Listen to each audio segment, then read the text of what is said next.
Hi there everyone, my name is Christian Eschbach and welcome to another one of my album reviews. Today we are looking at the Beatles' self-titled album, which I don't know anybody that calls the album the Beatles. Everybody I know calls it the White Album. That's right, that's what we're talking about. We're talking about the infamous White Album, the double vinyl 2 CD set. I personally, I like the album, but I'm going to be honest, I think it's overrated in their catalog. Alright, I'm going to go right into this real fast. Let's see if we can bomb through this. The album opens up with Back in the USSR. I like Back in the USSR. Now, I am recording the review for the White Album after I've already recorded the review for the Blue Album, but you're going to get to watch them backwards. You're going to get to see the White Album first and the Blue Album after that. So, I talk a little bit more about Back in the USSR on the Blue Album review. The reality is, it is a good song. It's fast, it's high paced, it's got the right energy. I do enjoy it. It kicks off this album perfectly. Great energy going right into the album. And from there we go into Dear Prudence. Now, I don't mind the song. I like the song. I think it's a pretty song. I like what it does.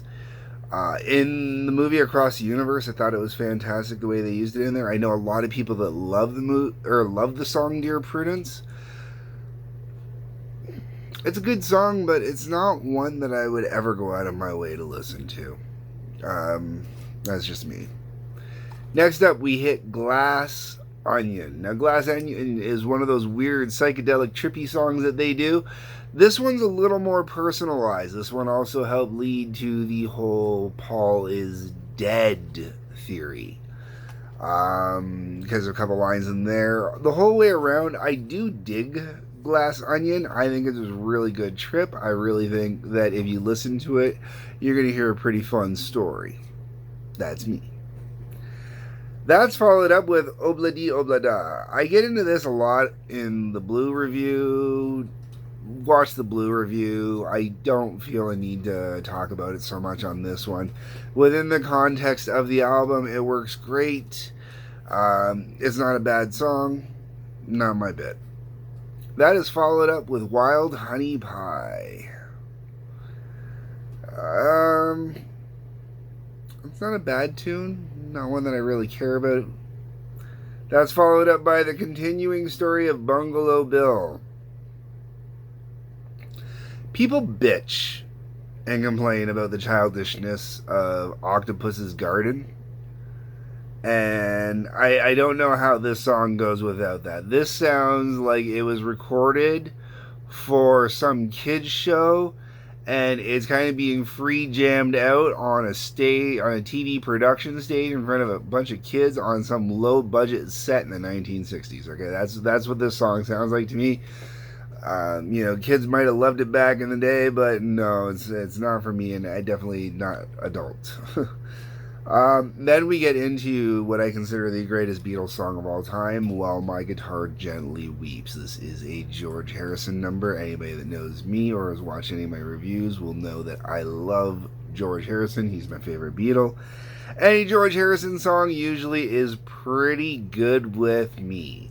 And I really do dig this one. The guitar solo, for those who don't know, is Eric Clapton. I do mention that on the other review as well. You're getting some spoilers here for that. But this will be the last spoiler, I believe. The whole way around, I would probably say that if you've never heard While My Guitar Gently Weeps, you really have done something wrong with your life. After that, we get into Happiness is a Warm Gun. This song was a great demo or a blueprint for future bands to cover. I think Happiness is a Warm Gun can be done really well and can be really fantastic and really top notch. I think that this version was limited by the time in which it was recorded and possibly limited by certain members of the band. I can't say. All I know is this song could have reached a better depth than it did. I really do dig Happiness is a Worm Gun, and I recommend anybody else checks it out. Really fun. Martha, My Dear sucks. Sorry, I had no use for it. I'm So Tired is okay. Not a bad tune. I don't know what else really to say about it. It kind of does the trick on the album. I don't mind it when the album's playing.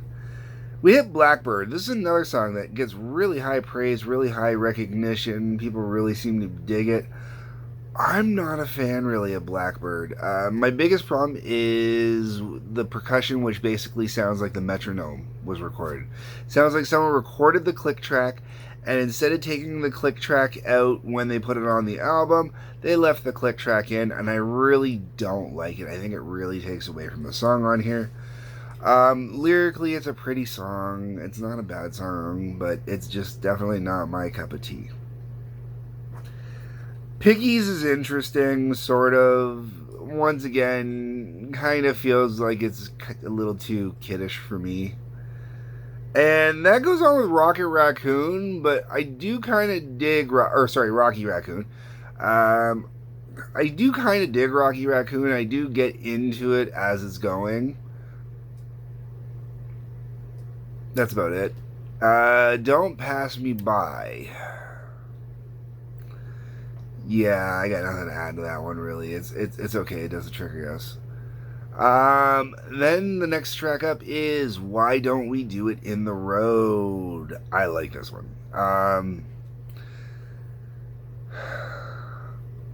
Once again, it was a great blueprint for future covers.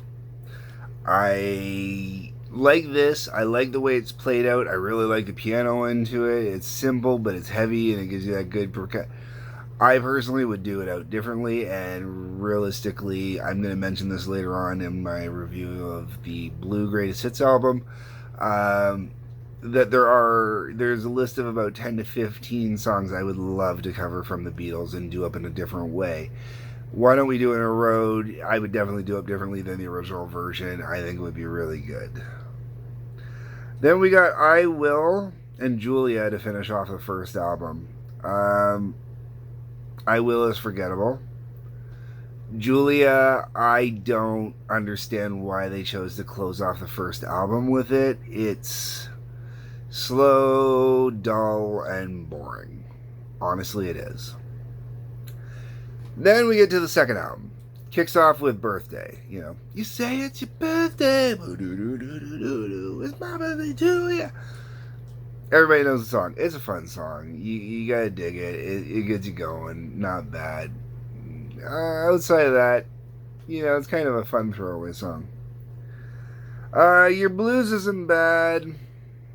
It's alright, I guess. It's forgettable. Mother Nature's Son, honestly, I think is forgettable as well. Everybody's got something to hide except for me and my monkey. This one's kind of a fun one. Just a little bit. And it just goes that line of, everybody's got something to hide except for me and my monkey. It's a great little catch in the chorus. It makes it fun. Not a top-notch song, though. Sexy Sadie follows that up. I really like Sexy Sadie. I really dig it. I wouldn't change it. I leave it just as is in every way, shape, and form. I really think it's a good song. Probably overlooked based on the fact that I don't know anybody that ever really talks about it, but I really, really enjoy it myself. Then we get into one of the heaviest songs the Beatles ever did, one of the best songs the Beatles ever did, and one of the most coverable songs the Beatles ever did, and that is Helter Skelter. Famously known for the whole Charles Manson BS, which we're going to ignore because it's honestly about a slide, and yes, the slides are called Helter Skelters, to which you can even find it under those names in the game Roller Coaster Tycoon. That's right, folks. So, me personally, Helter Skelter is awesome. I I love what this is a great blueprint song once again because I've heard other bands do it, and when they do it well. Honestly, my absolute favorite, not recorded in the studio, but seeing it live, performed live, is Rob Zombie and Marilyn Manson performing the song together. When they do it live, it is so thick and heavy and beautiful. I heard the recorded in the studio version. I wasn't as impressed with it. I love Motley Crue's version of it, and Aerosmith does a killer version too. Okay, like this is just one of those songs that, yes, absolutely yes. That's followed by Long, Long, Long. Long, Long, Long is an interesting track, and I think it works because of where it's placed in the two songs it's in between. It really does give it a nice vibe and feel. Is it a song that I go out of my way to listen to? No. That is followed up by Revolution Number 1. Revolution Number 1 is, you say you want a revolution. Well, picture that, sung kind of like in that tone, doo-wopped out. And that is Revolution. And this is the classic, Revolution. But not the one that everybody knows. I talk about that when I talk about the Blue Album. This is not the exact same version. Lyrically, yes. Musically, not even close. But it is great to have the two different ones to compare together. Then you got Honey Pie. No. Savoy Truffle. Yes. Oh, Savoy Truffle is cool, cool, cool. I really dig that one. I really like it. I really get into it. It's got a great vibe to it. It's got good energy, good music. Lyrically, it's even kind of fun. Then you get to Cry Baby Cry. I do enjoy this one, but it's a little bit different. It's definitely quieter, softer, but sweet in its own way. Then you've got Revolution Number 9. This is the big one you always hear the jokes about, with John Lennon and Yoko Ono creating this new revolutionary sound. It's basically a giant soundscape. That's the way to put it. By today's standards, it would just be a giant soundscape put together. It shows the type of revolutionary thinking musically that was going on. It also let you know what type of horrors might be coming out of that combination. Do I like it on this album? Not really. Do I like what they did with it? Not really. Do I appreciate it for the artistic piece that it is? Yes. Do I think it was gratuitous and too much? Yes. Do I think they could have put better songs on this album because of it? Yes. And then the album finishes off with Goodnight. And I like it. It closes out the album in a really nice and pretty way. It's enjoyable that way, but it is not the way I would want to close out the album. It leaves it kind of dull and boring. And I'm going to say that is one thing about this album. It's got two major flaws to it. There are too many lighter, softer songs on here. There are too many childish songs on here. You get, honestly, about 6 top-notch, amazing songs out of a collection of 30 songs, okay? You got Back in the USSR, Glass Onion. I will give everybody Obladi Oblada, While My Guitar Gently Weeps, Happiness is a Warm Gun, Rocket Raccoon, maybe, if I'm being really generous. I like Sexy Sadie. I like Helter Skelter, Savoy Truffle, Cry Baby Cry, and I'd leave Revolution Number 1 on there. So out of 30 songs, 11 tracks, I honestly would say yes. Not great odds for an album that is hailed as being one of the greatest albums ever released, in my opinion. I don't even think it's the greatest album the Beatles ever released. I personally believe that honor belongs to Abbey Road.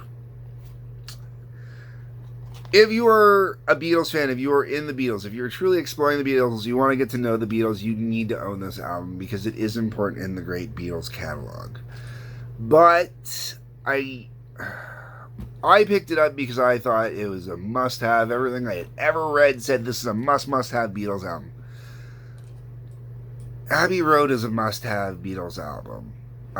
If you're going by the American catalog, The Magical Mystery Tour is a must-have album. Sgt. Pepper's is a must-have album. This is if you're a Beatle, if you want to really get into the Beatles, have album. That's how I think. Anyways, folks, those are my thoughts. Those are my views. Those are my opinions. That is it for the Beatles' White Album. Let me know what you think. Give me your thoughts. Give me your views. Give me your opinions. That's what the comment section is for. Like button, subscribe button, the little bell thing for the notifications. There's a link below for Patreon. Peace. Love. Take care.